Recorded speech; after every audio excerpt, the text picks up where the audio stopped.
कि फेफड़ों की जली सोजिश जो है ना वो, उसमें आगे उसकी इकसाम कौन कौन सी हैं। सबसे पहले हम बात करेंगे कि पहली जो है ना इसकी टाइप है ड्राई। इसमें जो है ना प्लोरेसी में मौजूद प्लोरेसी में जो है ना सोजिश के बाद रेशे जो है ना वो रेशेदार खलियात जमा हो जाते हैं। इसमें पहले टाइप में जो ड्राई है उसमें ये होता है कि जो प्लेरेसी में सोजिश हो जाती है उसमें जो है रेशेदार जो है ना खलियात जमा हो जाते हैं। और इसकी दूसरी टाइप है सीरियस। इसमें जो प्लोरेसी होती है उसमें एक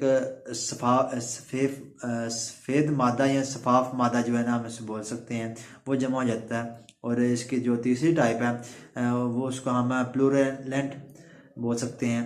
उसमें जो है ना सफ़ेद मादे के बजाय बल्कि बदबूदार जो है ना मादा होता है वो जो है उसमें प्लोरा में जमा हो जाता है।